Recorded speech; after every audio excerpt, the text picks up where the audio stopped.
इस वीडियो में है कक्षा 9वीं का विषय गणित से पाठ 1 जिसका नाम है संख्या पद्धति। संख्या पद्धति का ये भाग 4 है। इस भाग में हम करेंगे एक्सरसाइज 1.3 यानी कि प्रश्नावली 1.3।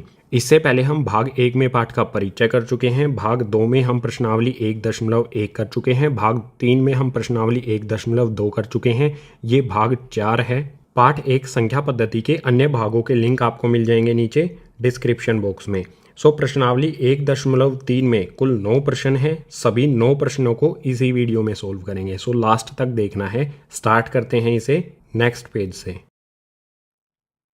प्रश्नावली 1.3 में सबसे पहले क्वेश्चन नंबर 1 इसमें दिया है निम्नलिखित भिन्नों को दशमलव रूप में लिखिए और बताइए कि प्रत्येक का दशमलव प्रसार किस प्रकार का है। जो भी हमें यहाँ पर ये भिन्न दिए गए हैं इनका हमें दशमलव रूप लिखना है और ये भी बताना है दशमलव प्रसार जो इनका आया वो किस प्रकार का है। एक एक करके इनको सोल्व करते हैं। कुल 6 भाग हैं। सबसे पहले देखते हैं फर्स्ट वाले को। फर्स्ट वाले में हमें यहाँ पर दिया है 36/100। इसको दशमलव रूप में लिखने के लिए करना होगा हमें भाग। जो हमारी ऊपर वाली संख्या होती है इसे कहा जाता है अंश और नीचे वाली संख्या को कहा जाता है हर। अंश को हमेशा अंदर लिखते हैं और जो हर है उसको बाहर लिखते हैं। तो आ जाएगा 100 यहाँ पर और 36 आ जाएगा अंदर। अब सिंपली हमें कर देना है इसे भाग। भाग करना आपको आना चाहिए। यहाँ पर 36 100 से छोटा है तो हमें यहाँ पर लगानी होगी एक 0 और इस 0 के बदले यहाँ पर हम 0 लगा के एक बिंदु लगा देंगे। यहाँ पर हमने जो ये बिंदु लगाया है इसके बदले यहाँ पर लगा दी 0। अब 100 के पहाड़े में 360 या 360 से कम क्या आता है। 100 को अगर 3 से गुना करेंगे तो आ जाएगा 300। 360 में से 300 को घटा देंगे तो यहाँ पर आ जाएगा 60। अब सिंपली हम बिंदु पहले ही लगा चुके हैं तो एक 0 यहाँ पर हम अपनी तरफ से लगा सकते हैं। और 0 यहाँ पर हमने क्यों लगाई, क्योंकि 100 से छोटा होता। अगर हम यहाँ पर ये वाली 0 नहीं लगाते तो 60 100 से छोटी संख्या होती। अब सिंपली 100 को 6 से गुना करेंगे तो यह आ जाएगा गाइस 600। 600 में से 600 को घटाएंगे तो कुछ भी नहीं बचेगा। शेष यहाँ पर कुछ भी नहीं बचा तो यहाँ पर मैं 36/100 इसको किस प्रकार से लिख सकता हूँ। इसका दशमलव रूप क्या होगा 0 पॉइंट में 36। और ये दशमलव प्रसार किस प्रकार का है, जब शेष कुछ भी ना बचे तो किस प्रकार का होता है, शांत। फर्स्ट वाले पार्ट का दशमलव रूप हो गया 0.36 और ये दशमलव प्रसार किस प्रकार का है, शांत। अब आते हैं सेकंड पर। सेकंड में दिया है 1/11। इसको रब कर देता हूं। 1/11 दूसरे भाग में हमें ये दिया गया है। इसको यहाँ पर लिख लेते हैं। जैसे हमने पहले वाले को सोल्व किया था बिल्कुल उसी प्रकार से इसे करेंगे। जो हमारी ऊपर वाली संख्या 1 है इसे अंदर लिखेंगे और नीचे वाली संख्या जिसे यहाँ पर लिखा जाएगा। अब सिंपली भाग कर देंगे। अब यहाँ पर क्लियरली देख सकते हो 11 से छोटा है 1 तो यहाँ पर हमें 0 लगानी होगी। उसके बदले यहाँ पर एक बिंदु लगाना होगा। इस बिंदु से पहले 0 लगा दो। इस बिंदु के बदले यहाँ पर हमने 0 लगा दी, लेकिन अभी भी 11 से छोटा है 10। एक 0 की ज़रूरत और होगी हमें। एक 0 और लगाई हमने तो यहाँ पर भी हमें एक 0 लगानी होगी। अब सिंपली 11 के पहाड़े में 100 या 100 से कम क्या आएगा। 11 को अगर 9 से मैं गुना करूंगा तो यह आ जाएगा 99। 100 में से 99 को घटाएंगे तो आ जाएगा 1। शुरुआत में यहाँ पर 1 था, फिर से शेष में 1 आ गया, यानी कि 0909 ये बार बार रिपीट होगा। आगे अगर हम इसे सोल्व करेंगे तो यहाँ पर हमें क्या करना होगा, एक 0 तो हम यहाँ पर लगा सकते हैं क्योंकि हमने ये बिंदु लगा लिया है। एक 0 लगा दी, लेकिन 11 से अभी भी ये छोटा है तो एक 0 यहाँ पर और लगाएंगे। उसके बदले यहाँ पर हमें एक 0 लगानी होगी। जो ये दूसरी वाली हमने 0 अपनी तरफ से लगाई है उसके बदले हमें यहाँ पर एक 0 लगानी होगी। अब फिर से अगर 11 को मैं 9 से गुना करूँगा तो आ जाएगा 99। फिर से शेष में क्या बचेगा, 1। यानी हम इससे समझ सकते हैं कि दशमलव के बाद 0909 ये बार बार रिपीट होगा, इसकी आवृत्ति होगी। तो दूसरे भाग में जो हमें ये भिन्न दिया गया है 1/11, इसका दशमलव रूप क्या हो जाएगा 0.09। इसके ऊपर इस तरह से ये लगा देते हैं बार। इसका अर्थ होता है 0909 बार बार रिपीट होगा, यानी कि इसकी आवृत्ति होगी। और ये किस प्रकार का दशमलव प्रसार है, अनवसानी आवृत्ति। यहाँ पर लिख देंगे। दूसरे वाले भाग में जो हमें ये भिन्न दिया गया है इसका दशमलव रूप हो गया 0.09। इसके ऊपर बार और इसका प्रकार हो जाएगा अनवसानी आवृत्ति। आते हैं तीसरे वाले पर। इसको रब कर देता हूं। तीसरे भाग में हमें यहाँ पर दिया है 4 सही 1/8। इसे यहाँ पर लिख लेते हैं 4 सही 1/8। इसे आप क्लियरली देख सकते हो, ये है मिश्र भिन्न। तो सबसे पहले इस मिश्र भिन्न को हम लिखेंगे उचित भिन्न में। इसको बदली करेंगे। किस प्रकार से किया जाता है, जो हमारी नीचे वाली संख्या होती है 8, इसको इससे गुना किया जाता है। 4 को 8 से गुना करेंगे, उसके बाद जो भी हमारी वैल्यू आएगी उसमें ये वाली वैल्यू जमा कर देंगे। तो सिंपली कर लेता हूँ, 8 को 4 से गुना करूँगा 32, 32 में 1 जोड़ देंगे तो ये आ जाएगा 33, और बटे में क्या आएगा, जो हमारी यहाँ पर संख्या है वो ऐसी की ऐसी रहेगी। सो यहाँ पर आ जाएगा 8। इस मिश्र भिन्न को हम उचित भिन्न में बदली करेंगे तो आ जाएगा 33/8। अब सिंपली यहाँ से सोल्व करेंगे। 33 जो है हमारा आ जाएगा अंदर और 8 आ जाएगा बाहर। भाग कर देंगे। 8 के पहाड़े में 33 या 33 से कम क्या आता है, 8 को 4 से गुना करेंगे तो आ जाएगा 32। 33 में से 32 को घटाएंगे तो आ जाएगा 1। 8 से छोटा हो गया यहाँ पर संख्या, तो हमने बिंदु लगा लिया, यहाँ पर लगा दी उसके बदले 0। उसके बाद 8 को 1 से गुना करेंगे तो आ जाएगा 8। 10 में से 8 को घटाएंगे तो आ जाएगा 2। बिंदु हम यहाँ पर लगा चुके हैं तो 1 0 हम अपनी तरफ से यहाँ लगा लेंगे। 8 के पहाड़े में 2 पर आता है 16। 20 में से 16 को घटाएंगे तो आ जाएगा 4। अब सिंपली बिंदु लगा चुके हैं तो हम 1 0 अपनी तरफ से लगा सकते हैं। यहाँ पर 8 के पहाड़े में 40 कब आता है, अगर 8 को 5 से गुना करूँ तो आ जाएगा 40। शेष कुछ भी नहीं बचेगा। 40 में से 40 को घटा देंगे तो यहाँ पर कुछ नहीं आएगा, या फिर 0 लिख सकते हैं। तो तीसरे भाग में जो हमारा ये भिन्न था 4 सही 1/8, 4 सही 1/8, इसका दशमलव रूप क्या होगा, 4.125। और ये किस प्रकार का है, शांत। शांत क्यों है, क्योंकि इसके भाग करने में हमें शेष कुछ भी नहीं मिला, शेष 0 हो गया। ये तीसरे वाले का उत्तर हो जाएगा। अब आते हैं चौथे पर, जिसमें दिया है 3/13। इसे रब करता हूँ। चौथे वाले भाग में हमें यहाँ पर दिया है 3/13। इसको यहाँ पर लिख लेते हैं। यह आ गया 3/13। भाग करना बिल्कुल आसान है, जैसे हमने इसके पहले वाले भाग किए हैं। 1 से लेके 3 वालों को सोल्व किया है, बिल्कुल उसी प्रकार से इसे सोल्व करेंगे। 13 हमारा आ जाएगा यहाँ पर और 3 आ जाएगा अंदर। अब इसे हल करेंगे। 13 से छोटा है 3, तो सबसे पहले यहाँ दशमलव लगा देंगे और इस दशमलव से पहले 0 लगा देंगे। जो हमने ये दशमलव लगाया है, बिंदु लगाया है, उसके बदले यहाँ पर लगा देंगे 0। अब 13 के पहाड़े में 30 या 30 से छोटी संख्या क्या आती है, 13 को 2 से गुना करेंगे तो यह आ जाएगा 26 यानी कि 26। 30 में से 26 को घटाएंगे तो आ जाएगा 4। 4 यहाँ पर 13 से छोटा है और हम बिंदु लगा चुके हैं, तो यहाँ पर 1 0 हम अपनी तरफ से लगा सकते हैं। अब सिंपली 13 को 3 से गुना करेंगे। 13 को 3 से गुना करने पर यह आ जाएगा 39 यानी 39। 40 में से 39 को घटाएंगे तो यह आ जाएगा 1। अब 1 यहाँ पर 13 से छोटा है तो 1 0 हम अपनी तरफ से लगाएंगे। अभी भी ये संख्या 13 से छोटी है, तो 1 0 यहाँ लगाने के लिए 1 तो हम अपनी तरफ से लगा सकते हैं जब हम बिंदु लगा चुके हों।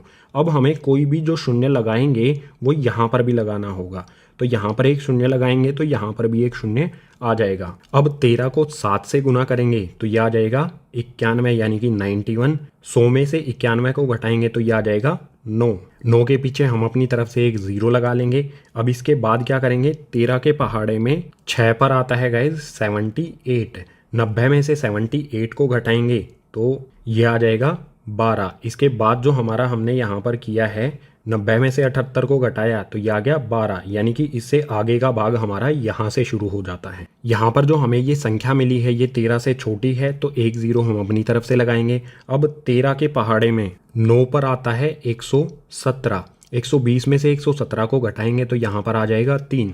अब ध्यान से देखो, हमने यहाँ पर 3 से शुरुआत की थी और शेष में फिर से 3 आ गया, यानी कि ये संख्याएं दोबारा से रिपीट होंगी जब हम इसे आगे सोल्व करेंगे। इसका उत्तर क्या होगा, 13/3। इसका दशमलव जब रूप हम लिखेंगे तो ये वाली जो संख्याएं हैं 2 3 0 7 6 9 ये दोबारा से रिपीट होंगी, इनकी आवर्ती होगी, तो इन पे हमने लगा दिया ये बार। सो चौथे भाग में हमें जो ये भिन्न दिया गया है 3/13, इसका दशमलव प्रसार क्या हो जाएगा, दशमलव रूप क्या हो जाएगा 0.230769। इसके ऊपर लगेगा सभी के बार। और ये दशमलव प्रसार, ये जो दशमलव रूप है ये किस प्रकार का है, शेष में हमें यहाँ पर 0 नहीं मिलता है और सभी संख्याएं जो हैं ये दोबारा से रिपीट होंगी, इनकी आवृत्ति होगी, तो इनका प्रकार हो जाएगा अनवसानी आवृत्ति। यहाँ पर लिख देंगे।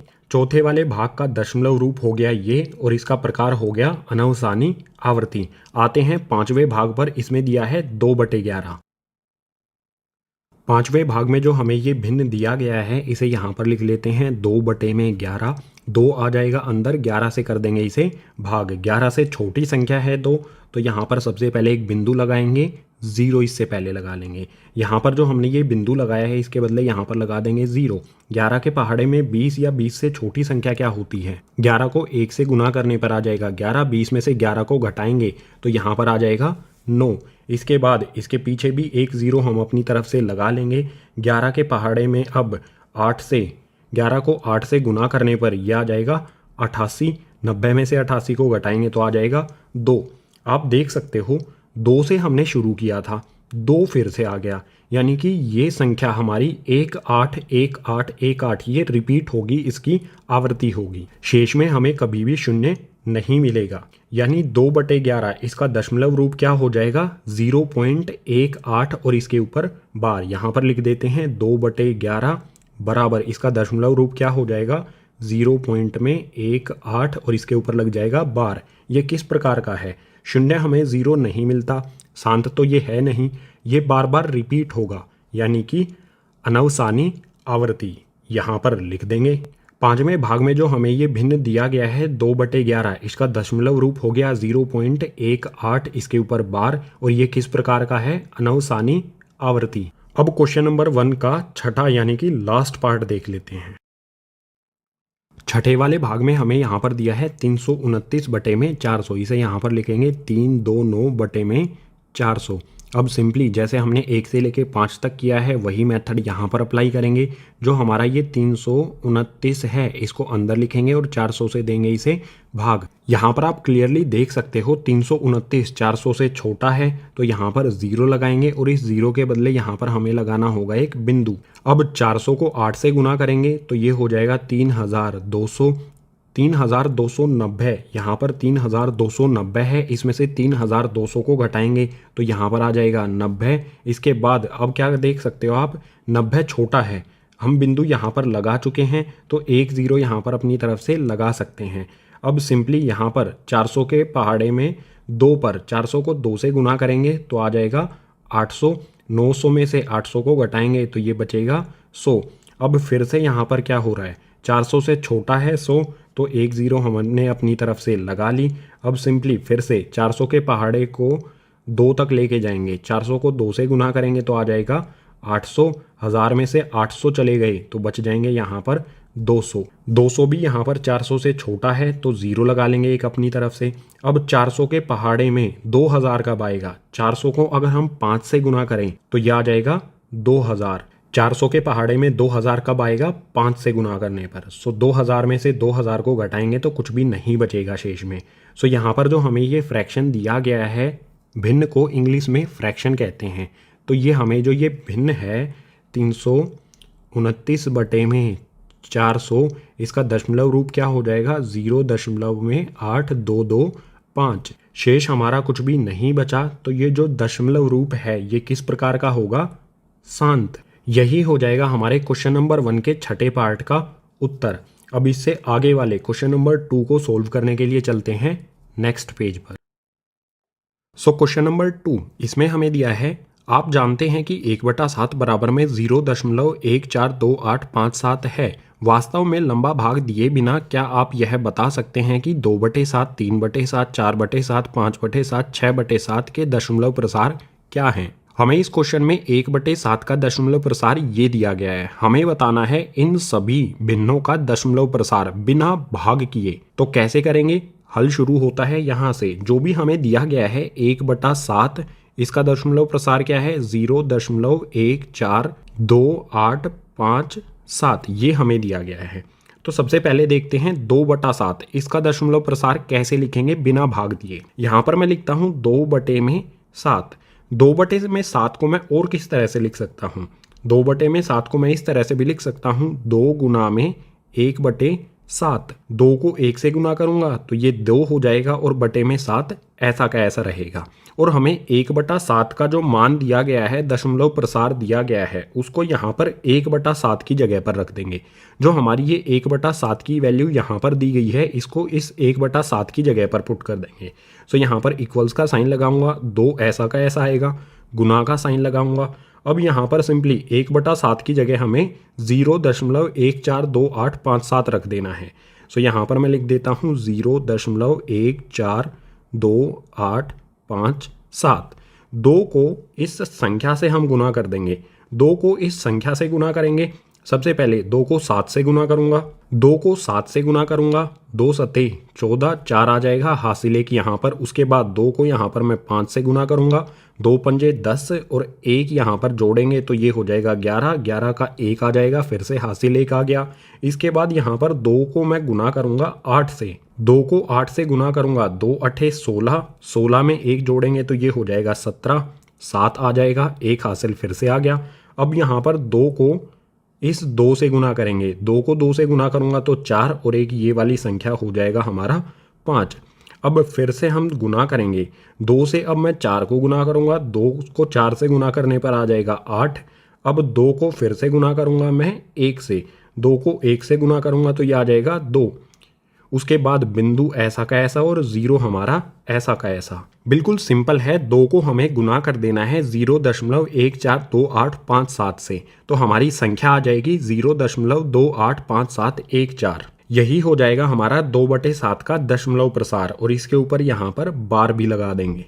बिल्कुल इसी प्रकार से 3/7 का दशमलव प्रसार भी हम पता लगाएंगे। सो यहाँ पर मैं लिखता हूँ 3/7 बराबर में, 3/7 को मैं किस प्रकार से लिख सकता हूँ, 3 गुना में 1/7। अब सिंपली 3 यहाँ पर ऐसा का ऐसा आ जाएगा, और जो हमारा यहाँ पर 1/7 है, इसकी वैल्यू, ये वाली वैल्यू यहाँ पर 1/7 की जगह रख देंगे। सो गुना का साइन लगाएंगे, 1/7 की जगह लिख देता हूँ 0.142857। इनको गुना करेंगे 0.428571, इसके ऊपर बार लगा देंगे। इस प्रकार से जब हम 3 को 0.142857 से गुना करेंगे तो यह आ जाएगा हमारा 0.428571। यही हो जाएगा 3/7 का दशमलव प्रसार। इसके बाद यहाँ पर है 4/7, इसे भी करते हैं। यहाँ पर मैं लिखता हूँ 4/7 बराबर में, 4/7 को किस प्रकार से लिख सकता हूँ, 4 गुना में 1/7, बराबर का निशान लगाएंगे, 4 ऐसा का ऐसा आ जाएगा, और जो हमारा 1/7 आया है, इसकी वैल्यू ये हम पुट कर देंगे। सो यहाँ पर मैं लिखता हूँ गुना, और ये लिख देता हूँ 0.142857। इसको गुना करूँगा, 4 से मैं इस वैल्यू को यहाँ पर गुना कर देता हूँ जल्दी से। 4 से यहाँ पर गुना करने पर आ गया 0.571428। इसको यहाँ पर लिख देंगे, ये लिख देता हूँ मैं 0.571428 और बार लगा देंगे। ये हो गया हमारा किसका, 4/7 का दशमलव प्रसार। इसके बाद 5/7 का फाइंड करते हैं। यहाँ पर मैं लिखता हूँ 5/7 बराबर में, इसको किस प्रकार से लिख सकते हैं, 5 गुना में 1/7 बराबर में, यहाँ पर 1/7 की वैल्यू पुट कर देंगे, 142857। सो यहाँ पर 5 ऐसा का ऐसा आएगा, गुना में यहाँ पर लिखूंगा मैं 0.142857 बराबर में। सिंपल यहाँ पर मैं 5 से इस वैल्यू को गुना कर लेता हूँ। यहाँ पर जल्दी से 5 से इस संख्या को गुना करने पर आ जाएगा 0.714285। इसको यहाँ पर लिख देंगे 0.714285, और इसके ऊपर लगा देंगे बार। ये दशमलव प्रसार हो जाएगा 5/7 का। बिल्कुल इसी प्रकार से 6/7 का हम फाइंड करेंगे। यहाँ पर कर लेते हैं अलग से। यहाँ पर मैं लिखूंगा 6/7, और 6/7 को मैं किस प्रकार से लिख सकता हूँ, 6 गुना में 1/7। अब यहाँ पर 6 ऐसा का ऐसा आ जाएगा, इसमें गुना करेंगे हम कौन सी वैल्यू, 1/7 की, ये वाली वैल्यू। सो यहाँ पर गुना का निशान लगाने के बाद मैं लिखूंगा 0.142857। इनको गुना करेंगे, जल्दी से गुना करके जो भी आएगा यहाँ पर मैं लिख देता हूँ। 6 से इस संख्या को गुना करने पर आ जाएगा 0.857142। यहाँ पर लिख देते हैं 0.857142। इसके ऊपर बार लगा देंगे। ये हो जाएगा हमारा 6/7 का दशमलव प्रसार। तो बिल्कुल आसान तरीका है, जो भी हमें भिन्न दिया गया है उसको इस प्रकार से लिख लेंगे और जो हमारा 1/7 का दशमलव प्रसार दिया गया है उसको 1/7 की जगह पुट कर देंगे, उसके बाद गुना करेंगे, जो भी हमें प्रसार मिलेगा दशमलव का वही हो जाएगा हमारा इस भिन्न का दशमलव प्रसार। सो क्वेश्चन नंबर 2 हो जाता है कंप्लीट। हमें इन सभी भिन्नों के दशमलव प्रसार बताने थे बिना भाग किए, यहाँ पर हमने ये बता दिए हैं। अब क्वेश्चन नंबर 3 को सोल्व करने के लिए चलते हैं नेक्स्ट पेज पर। अब है क्वेश्चन नंबर 3। इसमें दिया है निम्नलिखित को p/q के रूप में व्यक्त कीजिए जहां p और q पूर्णांक हैं तथा q बराबर 0 नहीं है। क्वेश्चन नंबर 3 के कुल 3 भाग हैं, पहला, दूसरा और तीसरा। इन तीनों को हमें p/q के रूप में व्यक्त करना है जहां p और q क्या होने चाहिए, पूर्णांक होने चाहिए और q 0 नहीं होना चाहिए। हमारा जो नीचे वाली संख्या आएगी ये 0 नहीं होनी चाहिए।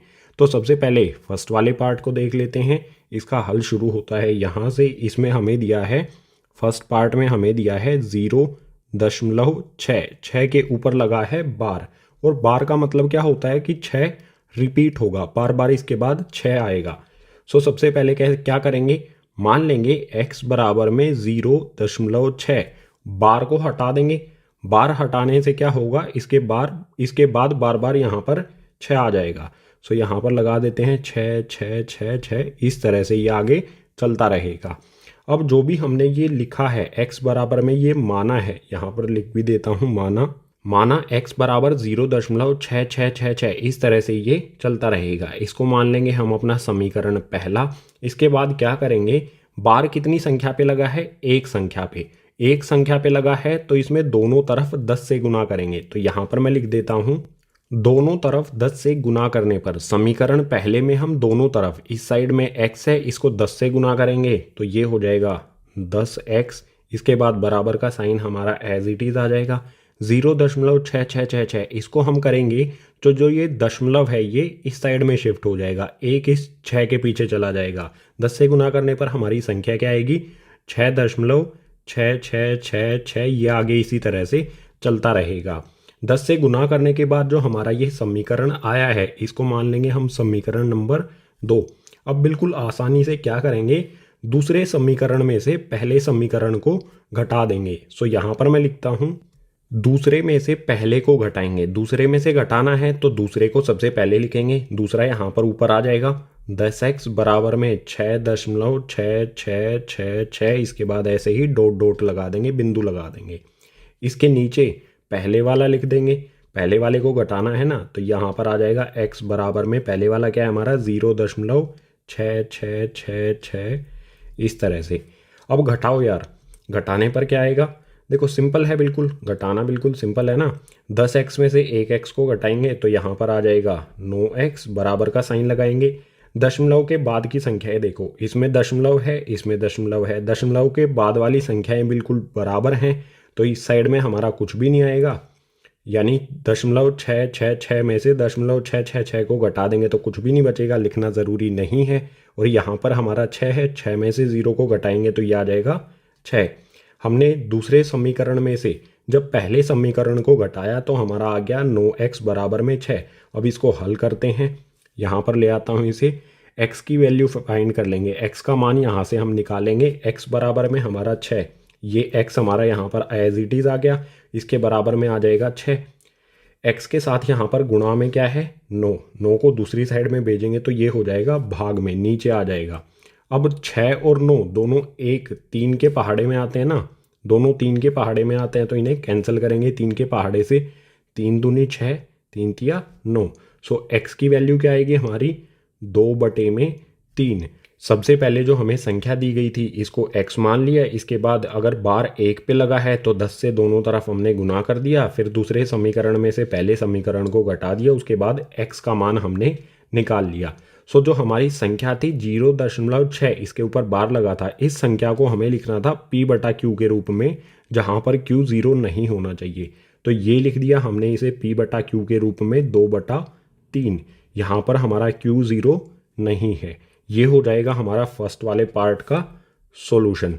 अब आ जाते हैं सेकंड वाले पार्ट पर। इसमें दिया है 0.47, इसके ऊपर लगा है बार, सिर्फ 7 के ऊपर लगा है। जैसे हमने फर्स्ट वाले पार्ट को सोल्व किया था बिल्कुल उसी तरह से सेकंड वाले पार्ट को सोल्व करेंगे। सेकंड वाले पार्ट में हमें दिया है 0.47 और 7 के ऊपर बार लगा है। तो सिंपली इसमें भी क्या करेंगे, मान लेंगे x बराबर में ये संख्या।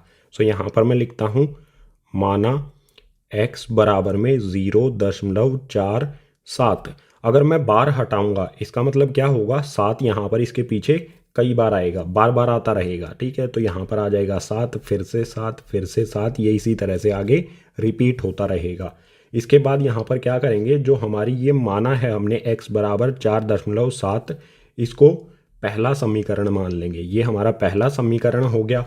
बार कितनी संख्याओं पे लगा है, 1 पे, तो हम क्या करेंगे, दोनों तरफ 10 से गुना करेंगे। सो यहाँ पर मैं लिख देता हूँ, दोनों तरफ 10 से गुना करने पर x को 10 से गुना करेंगे तो यहाँ पर आ जाएगा 10x बराबर में, इस साइड में हम 0.47777 इसको 10 से गुना करेंगे तो ये जो बिंदु है ये यहाँ पर आ जाएगा, 4 के बाद आ जाएगा। 10 से गुना करने पर यहाँ क्या आएगा, 4.7777 और इस तरह से ये बिंदु लगते चले जाएंगे। ये हो जाएगा हमारा समीकरण नंबर 2। अब बिल्कुल आसान, क्या करेंगे, समीकरण दूसरे में से पहले को घटाएंगे। तो यहाँ पर मैं लिखूंगा दूसरे समीकरण में से पहले को घटाएंगे। दूसरे समीकरण को ऊपर लिखेंगे, उसके नीचे पहले वाले समीकरण को लिख देंगे। दूसरा समीकरण है हमारा 10x बराबर में 4.7777, इसके बाद बिंदु लगा दो। बिल्कुल इसके नीचे आ जाएगा हमारा ये पहला समीकरण जो है x बराबर में 0.4777 और इस तरह से बिंदु लगा दो। अब घटा लो, बिल्कुल आसान है घटाना। 10x में से हम x को घटाएंगे, 10x में से x को घटाने पर आ जाएगा 9x बराबर में, इस साइड में आ जाओ। देखो गाइज, लास्ट के ये वाले 7 में से ये वाले 7 घट जाएंगे तो कुछ भी नहीं बचेगा। इस 7 में से 4 को घटाएंगे तो यहाँ पर आ जाएगा 3। इसके बाद दशमलव के नीचे ये जो दशमलव हैं इनके नीचे दशमलव लगा देंगे। इसके बाद यहाँ पर है 4, 4 में से 0 को घटाएंगे तो 4 हमारा एज इट इज़ आ जाएगा। बिल्कुल सिंपल है। 4.7777 में से 0.4777 को घटाएंगे तो आ जाएगा 4.3। अब इसको आगे सोल्व कर लेते हैं। यहाँ पर इस साइड में हमारा ये x एज इट इज़ आएगा, x बराबर में 4.3 आ गया। x के साथ यहाँ पर गुना में क्या है, मल्टीप्लाई में है 9, गुना में है, इसको इस साइड में भेज देंगे तो हो जाएगा भाग में। ये आ गया यहाँ पर 9। देखो बिंदु भी हटाना पड़ेगा हमें, यहाँ पर 4.3 है तो इस बिंदु को हटाएंगे। हटाने के लिए क्या करेंगे, नीचे 10 से गुना कर दो, ऊपर या नीचे दोनों जगह 10 से गुना कर दो। ठीक है, सो क्या करेंगे, x बराबर में 4.3 बटे में 9, ऊपर भी और नीचे भी हम क्या करेंगे 10 से गुना कर देंगे। 10 से गुना करने पर क्या होगा, बिंदु जो है वो 3 के पीछे चला जाएगा। 10 से 4.3 को गुना करेंगे, ये बिंदु इस तरफ 3 के पीछे चला जाएगा तो आ जाएगा हमारा x बराबर में 43 और नीचे आ जाएगा 90। सो हमारा x का मान यहाँ पर क्या आ गया, 43 बटे में 90। यही हो जाएगा हमारे दूसरे वाले 0.47 इसके ऊपर बार लगा है, इसके दूसरे वाले का p बटा q रूप हो गया ये। अब देखते हैं तीसरे वाले को। तीसरे वाले भाग में दिया है 0.001, इन तीनों के ऊपर बार लगा है तो बिल्कुल वही करेंगे। सबसे पहले मान लेंगे, माना x बराबर में 0.001, बार हटाएंगे। बार हटाने से होगा क्या, ये तीनों इसके बाद रिपीट होंगी, दोबारा से यहाँ पर आ जाएंगी। सो यहाँ पर फिर से लिख देता हूँ 001, फिर से 001, इसी तरह से ये आगे चलती रहेंगी। ये हो जाएगा हमारा समीकरण पहला। इसके बाद क्या करना है, देखो यहाँ पर सिंपल है, बार कितनी संख्याओं के ऊपर है, 3 संख्याओं के ऊपर है, तो हम इसे 1000 से गुना करेंगे दोनों तरफ। तो यहाँ पर मैं लिखता हूँ दोनों तरफ 1000 से गुना करने पर x को 1000 से गुना करेंगे तो ये हो जाएगा 1000x बराबर में, इस साइड में हमारा क्या है 0.001, इसको इस वाली संख्या को हम जब 1000 से गुना करेंगे तो जितनी भी 0 होती हैं पॉइंट उतना ही इधर चला जाएगा। अभी ये पॉइंट यहाँ से यहाँ चला जाएगा जब हम इसको 1000 से गुना कर देंगे। यानी सबसे पहले हमारा क्या आएगा, इस साइड में 0 लिखना ज़रूरी नहीं है, हमारी संख्या आ जाएगी 1। सो 1000 से गुना करने पर आ जाएगा 1.001, 001, 001 और इस तरह से ये आगे चलता रहेगा। ये हो जाएगा हमारा समीकरण नंबर 2। अब बिल्कुल आसान है, समीकरण दूसरे में से पहले को घटाएंगे तो यहाँ पर मैं लिख देता हूँ, समीकरण दूसरे में से पहले को घटाएंगे तो दूसरा समीकरण लिखेंगे यहाँ पर जो है हमारा 1000x बराबर में 1.001001001 और इसी तरह से इसके नीचे आ जाएगा हमारा पहले वाला ये वाला समीकरण, तो ये है हमारा x बराबर में 0.001001001 और इसी तरह से ये आगे। घटाना बिल्कुल आसान है, आप सिंपली इसे घटा सकते हो। 1000x में से 1x घटाएंगे तो कितना आएगा 999x, बराबर का साइन हमारा एज इट इज़।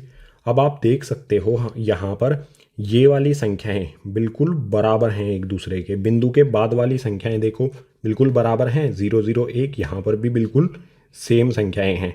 तो ऊपर वाली संख्याओं में से इनको घटाएंगे तो 0 आएगा, जो लिखना ज़रूरी नहीं है बिंदु के बाद। बिंदु से इधर देखो, एक में से 0 को घटाएंगे तो यहाँ पर आ जाएगा 1। अब इसको सोल्व करेंगे, x का मान निकाल लेंगे। x का मान हमारा क्या आएगा, x तो एज इट इज़ आ जाएगा, x बराबर में 1 आ गया। ये वाला हमारा 1 जो है ये एज इट इज़ आ गया। x के साथ यहाँ पर गुना में है 999, इसको दूसरी तरफ भेजेंगे तो हो जाएगा भाग में। सो 1 के भाग में यहाँ पर आ जाएगा 999। तीसरे वाले भाग को जब हमने p बटा q के रूप में लिखा तो उत्तर आ गया हमारा 1 बटे में 999। यही हो जाएगा हमारे तीसरे वाले भाग का उत्तर। सो क्वेश्चन नंबर 3 के हमने पहले, दूसरे और तीसरे को p बटा q के रूप में लिखा।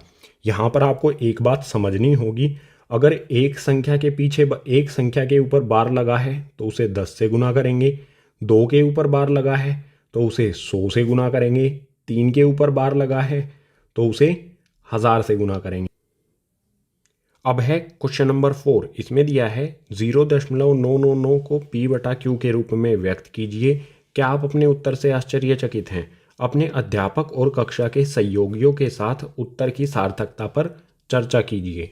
हमें एक संख्या दी गई है 0.999, इसको हमें p बटा q के रूप में व्यक्त करना है, या फिर कह सकते हैं p बटा q के रूप में इसे लिखना है। जो भी उत्तर आएगा अगर आप उससे आश्चर्यचकित होते हैं तो नीचे कमेंट करके बता देना। जो भी उत्तर आएगा उसकी सार्थकता भी हमें चेक करनी है। तो हल शुरू होता है यहाँ से।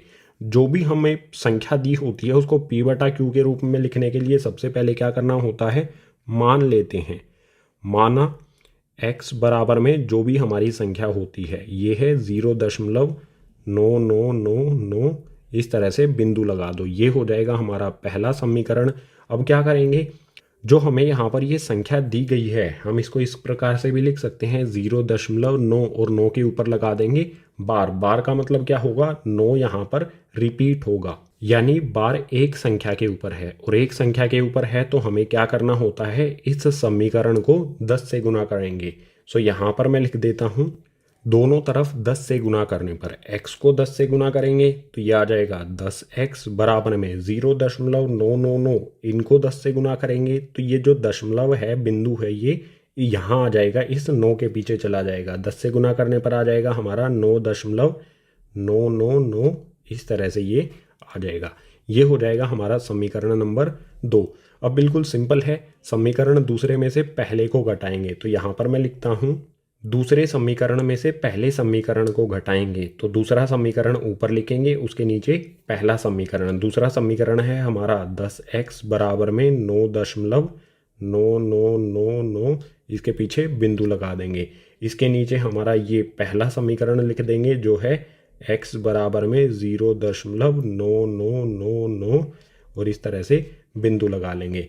अब सिंपली यहाँ पर घटा लेंगे, 10x में से x को घटाएंगे तो ये आ जाएगा 9x बराबर में, बिंदु के बाद की संख्याएं देखो, बिंदु के बाद की संख्याएं आप देख सकते हो बिल्कुल सेम हैं, बिल्कुल बराबर हैं, तो यहाँ पर कुछ भी नहीं आएगा।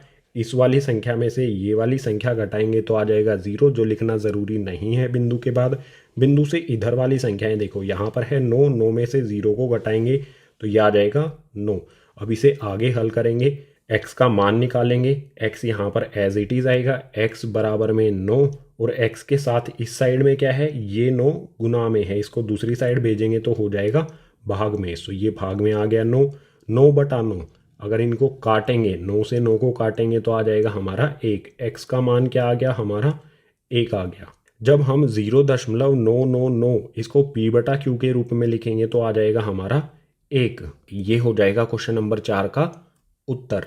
उत्तर 1 आने से आपको कितना आश्चर्य हुआ ये नीचे कमेंट करके बता दो। अब है प्रश्नावली 1.3 का क्वेश्चन नंबर 5। इसमें दिया है 1/17 के दशमलव प्रसार में अंकों की पुनरावृत्ति खंड में अंकों की अधिकतम संख्या क्या हो सकती है। अपने उत्तर की जांच करने के लिए विभाजन क्रिया कीजिए।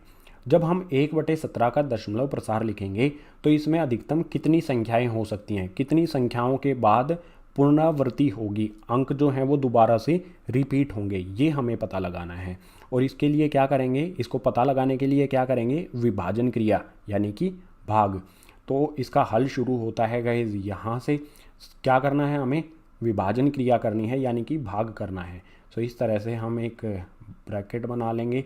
इसके अंदर क्या लिखा जाएगा, ऊपर वाली संख्या आ जाएगी अंदर, ये आ गया हमारा 1 अंदर, और जो नीचे वाली हमारी संख्या है 17 इसको बाहर लिख देंगे, ये आ गया 17। 1 को 17 से भाग करना है तो 17 के पहाड़े की आवश्यकता होगी। जिन बच्चों को नहीं आता है यहाँ पर उनके लिए पहाड़ा लिख दिया गया है। मुझे पता है बहुत से बच्चों को 17 का पहाड़ा नहीं आता है। आसान है भाग करना। हम इसको जब तक भाग करेंगे जब तक शेषफल में 1 नहीं आ जाता। बहुत लंबा भाग होगा तो इसे करना स्टार्ट कर दो, साथ में करो आप, ठीक है। 17 से 1 को भाग करेंगे तो एक संख्या 1 जो है वो 17 से छोटा है, इसके पीछे 0 लगाएंगे। यहाँ पर 0 हमने लगाया तो उसके बदले यहाँ पर हमें लगाना होगा एक बिंदु। ये हमने इस 0 के बदले बिंदु लगा दिया, इस 0 के बदले। अभी भी 10 जो है ये 17 से छोटा है तो एक 0 हमें और लगानी होगी। एक 0 और लगाएंगे तो ऊपर भी हमें एक 0 चढ़ानी होगी। अब आ जाते हैं, अब क्या है, 17 को किससे गुना करने पर 100 आएगा या 100 से कम संख्या आएगी, 5 से। 17 को 5 से गुना करेंगे तो आ जाएगा 85। 100 में से 85 को घटाएंगे आ जाएगा 15। बिंदु हम लगा चुके हैं तो एक 0 हम अपनी तरफ से लगा सकते हैं। अब 17 के पहाड़े में 8 पर आ जाता है 136। 150 में से 136 को घटाएंगे तो आ जाएगा 14 है यानी कि 14। इसके पीछे भी 0 लगा लेंगे अपनी तरफ से। अब फिर से 17 के पहाड़े में 8 पर आ जाएगा 136 आएगा, 136 आ जाएगा। 140 में से 136 को घटाएंगे तो यहाँ पर आ जाएगा 4। 0 लगा लो अपनी तरफ से। 17 के पहाड़े को 17 को 2 से गुना करेंगे तो यह आ जाएगा 34। 40 में से 34 को घटाएंगे तो कितना आ जाएगा 6। 6 के पीछे 0 लगा लो। 17 को 3 से गुना करेंगे, 17 को 3 से गुना करने पर आ जाएगा 51। 60 में से 51 को घटाएंगे तो आ जाएगा 9। 9 के पीछे 0 लगा लो। 17 को 5 से गुना करेंगे तो आ जाएगा 85, ठीक है। 85 में से 90 में से 85 को घटाएंगे तो आ जाएगा 5। अब यहाँ पर कर लेते हैं इसे आगे, बचेगा यहाँ पर क्या, 5 बचा। 5 के पीछे 0 लगा ली हमने। 0 लगाने के बाद ये हो गया 50। 17 को 2 से गुना करेंगे तो कितना आ जाएगा 34। बचेगा कितना, 50 में से 34 को घटाएंगे तो आ जाएगा 16। एक इसके पीछे 0 लगाएंगे।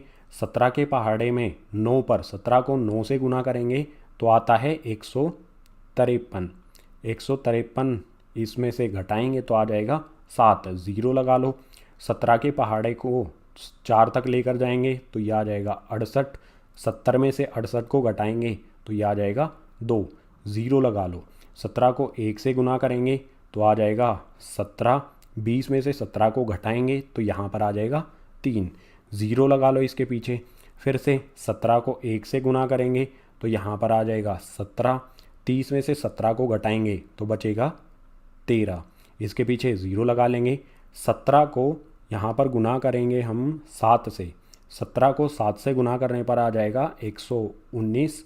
घटाएंगे 130 में से 119 को तो आ जाएगा 11। इसके पीछे 0 लगा लो। अब 110 आ गया, थोड़ा सा इसे ऊपर कर देता हूँ मैं, ताकि हमारी भाग जो है वो नीचे तक हो सके। अब 110 आ गया। अब किससे गुना करना पड़ेगा, 6 से। 17 को 6 से गुना करेंगे तो आ जाएगा हमारा 102। 110 में से 102 को घटाएंगे तो आ जाएगा 8। 0 लगा लो। अब 17 को 4 से गुना करेंगे। 4 से गुना करने पर आ जाएगा 68 यानी कि 68। 80 में से 68 को घटाएंगे तो आ जाएगा 12। 0 लगा लो अपनी तरफ से। 120 हो गया। 17 को अब गुना करेंगे 7 से, 17 को 7 से गुना करने पर आ जाएगा 119। एक आ गया। हमें क्या चाहिए था? एक चाहिए था। हमने शुरू कहाँ से किया था? यहाँ पर हमारा एक था, एक से शुरू किया था और दोबारा से एक आ गया। तो कितने अंकों के बाद पुनरावृत्ति होगी? जब हम इसको आगे भाग करेंगे, अरे ये रब कैसे हो गया, जब हम इसको दोबारा से भाग करेंगे तो हमारी यही संख्याएं दोबारा से रिपीट होंगी, यही इन्हीं की पुनरावृत्ति होगी। तो कितनी संख्याएं हैं ये? गिन लो, यहाँ पर गिन लेते हैं गाइज। 1 2 3 4 5 6 7 8 9 10 11 12 13 14 15 16। 16 संख्याओं के बाद ये इनकी पुनरावृत्ति होगी। यानी हम इन 16 संख्याओं पर क्या लगा सकते हैं? इस तरह से बार लगा सकते हैं। ठीक है, यहाँ पर आपको लिख भी देना है। नीचे यहाँ पर मैं लिख देता हूँ जो मैंने भाग किया है। इसके बाद यहाँ पर मैं लिख देता हूँ 16 अंकों के बाद संख्याओं की पुनरावृत्ति होगी। दशमलव प्रसार लिखेंगे तो दशमलव के बाद जो बिंदु है उसके बाद 16 संख्याएं आएंगी, उसके बाद ये 16 संख्याएं दोबारा से रिपीट होंगी।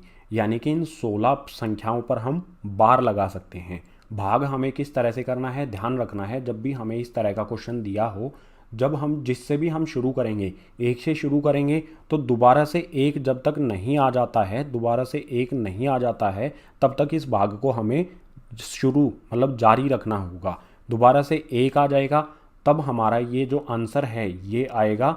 हमें पता चलेगा कि कितनी संख्याओं के बाद, कौन कौन सी संख्याओं के बाद ये दोबारा से पुनरावृत्त होंगी, यानी कि रिपीट होंगी। सो क्वेश्चन नंबर 5 हो गया। अभी 4 क्वेश्चन बचे हैं, उनको सॉल्व करने के लिए चलते हैं ग्रीन बोर्ड पर। सो नेक्स्ट है क्वेश्चन नंबर 6। इसमें दिया है p बटा q के रूप की परिमेय संख्याओं के अनेक उदाहरण लीजिए जहां p और q पूर्णांक हैं जिनका एक के अतिरिक्त अन्य कोई उभयनिष्ठ गुणनखंड नहीं है और जिनका शांत दशमलव प्रसार है। क्या आप यह अनुमान लगा सकते हैं कि q का कौन सा गुण अवश्य संतुष्ट करना चाहिए? हमें p बटा q के रूप की परिमेय संख्याओं के कुछ उदाहरण ले लेने हैं जहां पर p और q ये दोनों पूर्णांक होने चाहिए, q 0 के बराबर नहीं होना चाहिए। और सबसे इम्पोर्टेंट बात यहाँ पर क्या है, महत्वपूर्ण क्या है, एक के अतिरिक्त कोई अन्य उभयनिष्ठ गुणनखंड नहीं होना चाहिए। यानी p और q एक के अलावा और किसी पहाड़े में, किसी एक संख्या के ही पहाड़े में नहीं आने चाहिए। शांत दशमलव प्रसार होना चाहिए जो भी हम p बटा q के रूप में लेंगे। उसके बाद हमें अनुमान लगाना है, इस वाले पार्ट को बाद में देखेंगे। यहाँ पर मैं ऐसी संख्याएं ले लेता हूँ, ऐसी p बटा q संख्याएं ले लेता हूँ जिनका एक के अतिरिक्त कोई उभयनिष्ठ गुणनखंड ना हो और शांत दशमलव प्रसार हो। सो इसका हल शुरू होता है यहाँ से। सबसे पहला हमने p बटा q ले लिया 7/2। इसके बाद ले लेता हूँ 11/5। इसके बाद वाला ले लेता हूँ मैं 21/10। यहाँ पर मैंने 3 चीज़ें ली हैं, 7/2, 11/5 और 21/10। जब हम इनको हल करेंगे, 7/2 है, इसको हल करेंगे तो हमारा दशमलव प्रसार क्या होगा, ये लिख लिया मैंने 7। 2 से इसे भाग करेंगे, 2 के पहाड़े में को 3 तक लेके जाएंगे तो आएगा 6। 7 में से 6 को घटाएंगे आ जाएगा 1। 1 के पीछे 0 लगा लेंगे, उसके बदले यहाँ पर 3 के पीछे हम यहाँ दशमलव लगा देंगे। 2 के पहाड़े में 10 कब आता है, 5 पर 2 पंजे 10। दशमलव प्रसार कैसा हुआ, शांत हो गया। 7/2 जब इसे हल करेंगे तो आ जाएगा हमारा 3.5। बिल्कुल इसी तरह से यहाँ पर है 11/5। यहाँ पर इसको भी हल करेंगे, इसको रब कर देता हूँ 1 मिनट।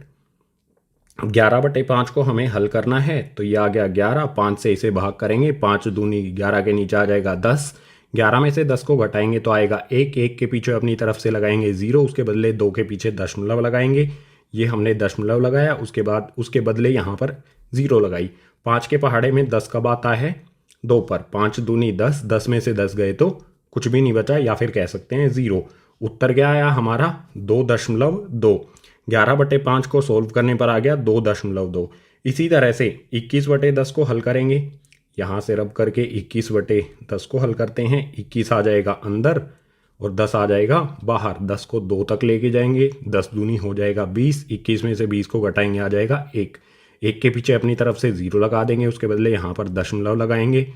10 के पहाड़े में 10 आता है 1 पर। 10 में से 10 को घटाएंगे तो आ जाएगा 0। सो सिंपल बिल्कुल। 21 को 10 से भाग करने पर आ जाएगा 2.1, 2.1। आप देख सकते हो यहाँ पर मैंने 3 ऐसी p बटा q संख्याएं ली हैं, ऐसे परिमेय संख्याएं ली हैं जिनको हल करने पर सभी में शांत दशमलव आता है और यहाँ पर किसी का भी उभयनिष्ठ गुणनखंड नहीं है। 7 और 2 1 के पहाड़े में आते हैं ये दोनों संख्याएं, और किसी भी संख्या के पहाड़े में ये नहीं आती हैं।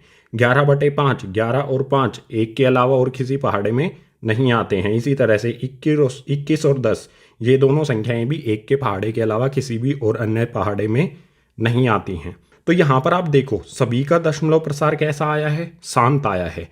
क्यों आया है ये हमें अनुमान लगाना है। कौन सा Q यानी कि ऊपर वाली संख्या होती है अंश, नीचे वाली होती है हर। Q यानी कि हर का कौन सा गुण संतुष्ट होना चाहिए जब हमारा दशमलव प्रसार शांत हो।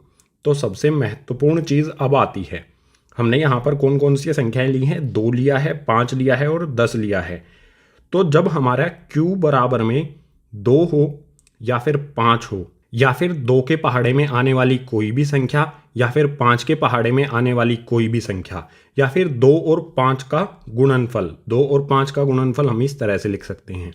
इनमें से कोई भी संख्या अगर Q यानी कि नीचे की तरफ यानी हर में है तो जो हमारा दशमलव प्रसार है वो शांत होगा।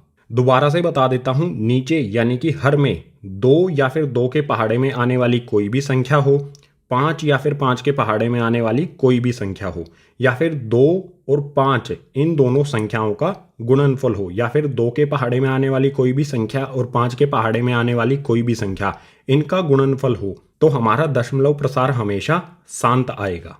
तो इन उदाहरणों से हमने क्या अनुमान लगाया, यहां पर लिख देता हूं। किसी परिमेय संख्या का दशमलव प्रसार शांत होगा जब हर में केवल 2, 5 अथवा दोनों होते हैं। या तो 2 होना चाहिए या फिर 2 के पहाड़े में आने वाली कोई भी संख्या, 5 होना चाहिए या 5 के पहाड़े में आने वाली कोई भी संख्या, या फिर ये दोनों हो सकते हैं या फिर इन दोनों के पहाड़े में आने वाली कोई भी संख्या हो, जब ही हमारा दशमलव प्रसार शांत होगा। सो ये हो गया हमारा क्वेश्चन नंबर 6 कंप्लीट। चलते हैं नेक्स्ट पेज पर क्वेश्चन नंबर 7 के लिए। प्रश्न संख्या 7 यानी कि क्वेश्चन नंबर 7 में दिया है, ऐसी 3 संख्याओं के उदाहरण दीजिए जिनका दशमलव प्रसार अनवसानी अनावर्ती हो। अनवसानी अनावर्ती को अशांत अनावर्ती भी कहा जाता है। तो हमें ऐसी 3 संख्याएं बतानी हैं जिनका दशमलव प्रसार कैसा हो, अनवसानी अनावर्ती हो या फिर कह सकते हैं अशांत अनावर्ती हो। तो हल होता है यहाँ से, कोई भी संख्या ले लो। यहाँ पर मैं पहली संख्या लिख देता हूँ, कुछ भी हम लिख सकते हैं संख्या, 0.2, 0.2, 0.02, इस तरह से हम कोई भी संख्या लिख सकते हैं। उसमें कुछ भी रिपीट नहीं होना चाहिए, कुछ भी दोबारा से नहीं आना चाहिए।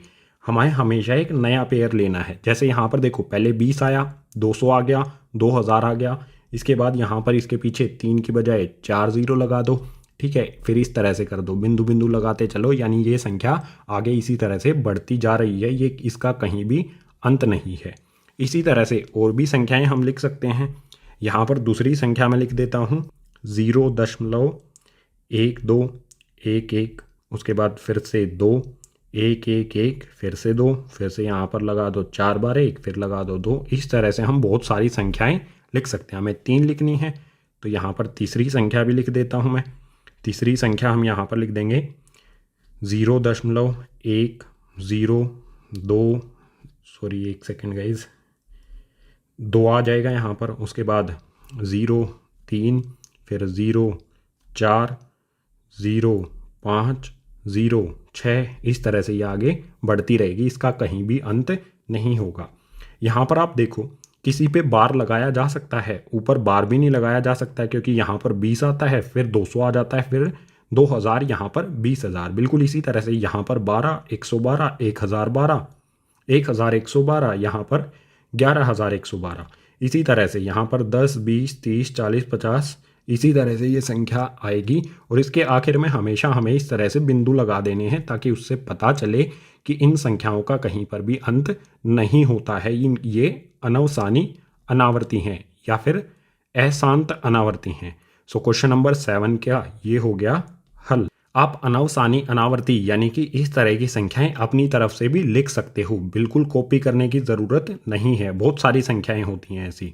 सो क्वेश्चन नंबर 7 हो जाता है कंप्लीट। नेक्स्ट क्वेश्चन के लिए चलते हैं नेक्स्ट पेज पर। क्वेश्चन नंबर 8, इसमें दिया है परिमेय संख्याओं 5/7 और 9/11 के बीच की 3 अलग अलग अपरिमेय संख्याएं ज्ञात कीजिए। हमें अपरिमेय संख्या निकालनी है 5/7 और 9/11 के बीच की 3। तो अपरिमेय संख्याएं किस तरह से निकालते हैं? देखो गाइज, हल शुरू होता है यहाँ से। सबसे पहले हमारी संख्या है 5/7, इसे लिख लो यहाँ पर। ये है 5/7। ये किस प्रकार की संख्या है? परिमेय संख्या। तो इसको हम इसका दशमलव प्रसार लिखेंगे, इसके सामने इसका दशमलव प्रसार लिखेंगे। दशमलव प्रसार आपको लिखना आता ही होगा। इस तरह से ऊपर वाली संख्या को अंदर रख दो और नीचे वाली संख्या से भाग दे दो। भाग कर देते हैं इसे। 5 छोटा है 7 से, तो इस 5 के पीछे 0 लगाएंगे और ये 0 लगाने के बदले क्या करेंगे? दशमलव लगा लेंगे। यहाँ पर हमने ये दशमलव लगा दिया, बिंदु लगा लिया। अब 7 के पहाड़े में 7 पर क्या आता है? सतु सते 49। 50 में से 49 को घटाएंगे तो आ जाएगा 1। 1 के पीछे 0 लगा लेंगे, क्योंकि हम यहाँ पर बिंदु पहले से ही लगा चुके हैं। भाग करना है सिंपली हमें इसे। 7 के पहाड़े को 1 पे करेंगे तो ये आ जाएगा 7। 10 में से 7 को घटाएंगे तो आ जाएगा 3। अब फिर से 0 लगा लेंगे। 7 को 4 से गुना करेंगे, 7 चौक ये हो जाएगा 28। 30 में से 28 को घटाएंगे आ जाएगा 2। इसके पीछे 0 लगाएंगे तो 7 दूनी ये आ जाएगा 14। 20 में से 14 को घटाएंगे तो आ जाएगा 6। 6 के पीछे 0 लगाएंगे। 7 के पहाड़े में यहाँ पर 8 से गुना करेंगे तो ये आ जाएगा 56 यानी कि 56। 60 में से 56 को घटाएंगे तो आ जाएगा 4। इस 4 के पीछे 0 लगाएंगे। अब 7 को 5 से गुना करेंगे, 7 पंजे 35। 40 में से 35 को घटाएंगे तो आ गया 5। हमारा फिर से क्या आ गया? 5 आ गया। यहाँ पर 5 से हमने शुरू किया था, फिर से 5 आ गया, यानी कि इसका उत्तर हो जाएगा हमारा ये। इसे लिख लेते हैं यहाँ पर 0.71428 ये वाली संख्याएं ही इसके आगे दोबारा से आएंगी। यहाँ पर 5 था, दोबारा से 5 आ गया, तो यही भाग हमारा दोबारा से आगे इसके आगे चलता रहेगा। यही संख्याएं दोबारा से अनावर्ती होगी इनकी। तो यहाँ पर इनके ऊपर लगा देता हूँ बार। बिल्कुल इसी तरह से हमारी दूसरी संख्या क्या है? 9/11। तो इसे लिखता हूँ मैं यहाँ पर 9/11। इसका दशमलव प्रसार भी हमें लिखना है। तो ऊपर वाली संख्या को रखते हैं अंदर, 11 से कर देते हैं भाग। 9 के पीछे 0 लगा लेंगे क्योंकि ये छोटा है, और 0 लगाई है तो यहाँ पर बिंदु लगाना है हमें। भाग करना है सिंपल, आपको बिंदु लगा लिया ना हमने। अब 11 के पहाड़े को 8 तक लेके जाएंगे तो यहाँ पर आ जाएगा 88। 90 में से 88 को घटाएंगे तो आ जाएगा 2। 2 के पीछे 0 लगा लेंगे। 11 के पहाड़े को 1 तक लेके जाएंगे, 11 एकम 11 आ जाएगा यहाँ पर। 20 में से 11 को घटाने पर 9। 9 से हमने शुरू किया था, 9 शेष में फिर से आ गया, यानी हमारा यही हो जाएगा उत्तर 0.81। अगर इसको हम आगे हल करेंगे तो यहाँ पर फिर से 8181 आता रहेगा। तो 9/11 का दशमलव प्रसार आ गया 0.81। इसके ऊपर भी लगा देंगे बार। अब क्या करना है? हमें अपरिमेय संख्याएं ज्ञात करनी है, इसके और इसके बीच की 3 अलग अलग अपरिमेय संख्याएं। तो ध्यान से देखो, यहाँ पर है 0.714285। इससे बड़ी होनी चाहिए और इससे 0.81 इससे छोटी होनी चाहिए। मैं आपको एक आइडिया देता हूँ। 0.71 शुरू की 2 संख्याएं देखो, बिंदु के बाद की संख्याएं हैं 7 1 और यहाँ पर बिंदु के बाद है 8 1। तो हमारी पहली संख्या यहाँ पर मैं लिखता हूँ 0.72। मैंने 7 1 से बड़ी संख्या लिखी है। 71 से बड़ी संख्या बिंदु के बाद यहाँ पर लिखी मैंने 72।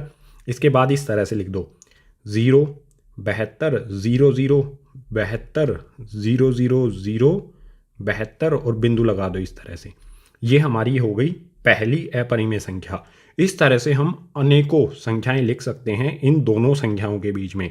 ये अपरिमेय संख्या हो गई क्योंकि इसमें कुछ भी रिपीट नहीं होता है, कुछ भी दोबारा से नहीं आता है। देखो यहाँ पर है 720, यहाँ पर है 7200, यहाँ पर है 72,000 और इसके बाद इस तरह से ही कुछ भी रिपीट नहीं होगा। दूसरी संख्या लिख दो। दूसरी संख्या क्या हो जाएगी हमारी? 0.743, उसके बाद 744, उसके बाद लिख दो 7, ये कोमा गलत आ गया यहाँ पर, एक सेकंड गाइज। इसके बाद लिख लो 745, कुछ भी रिपीट नहीं होना चाहिए और आखिर में लगा दो इस तरह से बिंदु। ये हो गई हमारी दूसरी संख्या। यहाँ पर 0.72, यहाँ पर 0.74 और इसी तरह से और भी संख्या लिख दो। तीसरी संख्या भी लिख दो कोई भी, बहुत सारी संख्याएं हो सकती हैं, तीसरी संख्या आप अपनी तरफ से भी बना सकते हो। मैं यहाँ पर लिख देता हूँ गाइज 0.79 0.791 792, इस तरह से ये आगे बढ़ती रहेगी, कुछ भी इसमें दोबारा से नहीं आएगा। इन तीनों संख्याओं में ऐसा कुछ भी नहीं है जिस पे हम बार लगा सकें या फिर जिसका अंत हो। तो ये तीन हो गई हमारी अपरिमेय संख्याएं इन दोनों संख्याओं के बीच में। कैसे लिखनी है आपको? जो भी हमें ये भिन्न दिया गया है p/q के रूप में संख्याएं दी गई हैं, इनका सबसे पहले दशमलव प्रसार लिखेंगे, उसके बाद इनके बीच की अपरिमेय संख्याएं इस प्रकार से लिख देंगे। सो क्वेश्चन नंबर 8 हो गया कंप्लीट। क्वेश्चन नंबर 9 के लिए चलते हैं नेक्स्ट पेज पर। सो एक्सरसाइज 1.3 यानी कि प्रश्नावली 1.3 का आखिरी यानी क्वेश्चन नंबर 9 इसमें दिया है, बताइए कि निम्नलिखित संख्याओं में कौन सी संख्याएं परिमेय हैं और कौन सी अपरिमेय। क्वेश्चन नंबर 9 में हमें यहाँ पर 5 संख्याएं दी गई हैं, हमें बताना है इनमें से कौन सी संख्याएं परिमेय हैं और कौन सी अपरिमेय हैं। तो इसका हल शुरू होता है यहाँ से। ऊपर यहाँ पर मैं लिख देता हूँ परिमेय और यहाँ पर लिख देता हूँ अपरिमेय। जो हमारी परिमेय संख्या होंगी उनको यहाँ पर लिख दिया जाएगा इस परिमेय के सामने, और जो अपरिमेय संख्याएं होंगी उनको यहाँ पर लिख दिया जाएगा इन पांचों संख्याओं में से। सो सबसे पहले यहाँ पर है √23। रूट के अंदर 23 दिया गया है। 23 क्या है? अभाज्य संख्या। कोई भी अभाज्य संख्या अगर रूट के अंदर होती है तो वो होगी अपरिमेय। तो पहली वाली जो हमें संख्या दी गई है रूट के अंदर 23, ये क्या है? अपरिमेय संख्या। सो यहाँ पर लिख देंगे अपरिमेय संख्या में सबसे पहले यहाँ पर आ जाएगा √23। इसके बाद वाली संख्या पर आ जाते हैं, यह है √225। √225 को सोल्व करके देख लेते हैं। 225 के गुणनखंड करके देख लेते हैं।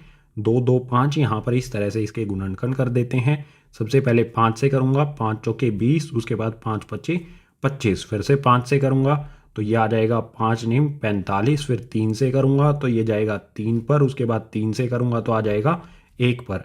आप यहाँ पर देख सकते हो 5 का एक जोड़ा बन गया, इसमें से एक 5 बाहर आ जाएगा, और जो हमारा यहाँ पर ये 3 है इसका भी जोड़ा बन गया। इन 3 में से एक 3 बाहर आ जाएगा। रूट के अंदर हमारी संख्या क्या थी? 2 2 5। जब इसको बाहर निकालेंगे तो क्या होगा? तो ये आ जाएगा 15। रूट में से बाहर क्या आ जाएगा? 15 आ जाएगा इसको हल करने पर। और 15 क्या है? एक परिमेय संख्या। सो दूसरी संख्या हो जाएगी हमारी परिमेय, जो है √225। ठीक है, इसे हल करके नहीं लिखना है हमें सिर्फ बताना है कि ये हमारी संख्या क्या है? परिमेय। इसके बाद आ जाते हैं तीसरी वाली संख्या 0.3796। इसके बाद किसी भी तरह की बिंदु नहीं लगाई गई हैं, तो ये हो जाएगी हमारी परिमेय संख्या। तो तीसरे नंबर पे जो हमें संख्या दी गई है 0.3796, ये भी हमारी परिमेय हो गई। इसके बाद आ जाते हैं चौथी वाली संख्या पर। यहाँ पर आप देखो 7.478 उसके बाद बिंदु बिंदु हमें दिए गए हैं। हम इसको किस प्रकार से लिख सकते हैं? हम इसे इस तरह से भी लिख सकते हैं ना, 7.478, दोबारा से इसके बाद क्या आता है? 478, यानी कि 478 रिपीट होता है। रिपीट होने वाली जो संख्याएं हैं उनके ऊपर हम लगा सकते हैं इस तरह से बार। ऐसा दशमलव प्रसार जिसमें कुछ संख्याओं पर बार लगा है तो वो क्या होगी? हमारी परिमेय संख्या। सो इसमें यहाँ पर आगे लिख देंगे 7.478, इसके ऊपर लगा देंगे बार। बार जिस पे भी लगेगा वो संख्या हमारी परिमेय होती हैं, यानी कि उनको p/q के रूप में लिखा जा सकता है। इसके बाद पांचवें नंबर पर देख लेते हैं। इसमें दिया है 1.10101010101001, उसके बाद बिंदु लगाए गए हैं। तो आप देखो यहाँ पर कुछ भी रिपीट नहीं होता है, कुछ भी संख्या जो है वो दोबारा से नहीं आती है। यहाँ पर है 10, यहाँ पर 100, यहाँ पर 1000, यहाँ पर 10,000, और इसके बाद हो सकता है 1 लाख आएगा। हमें आगे का कुछ नहीं पता है, कुछ भी रिपीट नहीं होता है। ऐसी संख्या जिसमें कुछ भी रिपीट नहीं हो, किसी पे हम बार नहीं लगा सकते हैं, तो ये क्या हो जाएगी? हमारी अपरिमेय संख्या। सो इसे अपरिमेय के सामने लिख देंगे यहाँ पर 1.10101, उसके बाद 3 0 लगाएंगे, फिर 1 लिखेंगे, फिर 4 0 लगाएंगे, फिर 1 लिखेंगे, उसके बाद बिंदु बिंदु लगा देंगे। हमें ध्यान रखना है इन चीज़ों का, परिमेय और अपरिमेय संख्याएं वर्गीकृत यानी कि बांटते समय। सो कौन सी संख्याएं परिमेय हैं और कौन सी संख्याएं अपरिमेय हैं, ये बिल्कुल आसान सा काम है पता लगाना। सो ये हो गया हमारे क्वेश्चन नंबर 9 का हल यानी कि सॉल्यूशन। सो क्वेश्चन नंबर 9 के साथ ही भाग 4 यानी कि एक्सरसाइज 1.3 हो जाती है कंप्लीट। उम्मीद करूंगा सभी क्वेश्चन आपको समझ आए होंगे। अगर समझ आए हैं तो इस वीडियो को अपने क्लासमेट्स के साथ ज़्यादा से ज़्यादा शेयर करो। अगर कोई सुझाव देना चाहते हो तो उसे नीचे कमेंट बॉक्स सेक्शन में लिख दो। इसके अलावा भाग 1, भाग 2, भाग 3, ये वाला भाग 4 हमने कर लिया और अन्य जो भी भाग हैं इन सभी का लिंक आपको मिल जाएगा नीचे डिस्क्रिप्शन बॉक्स में।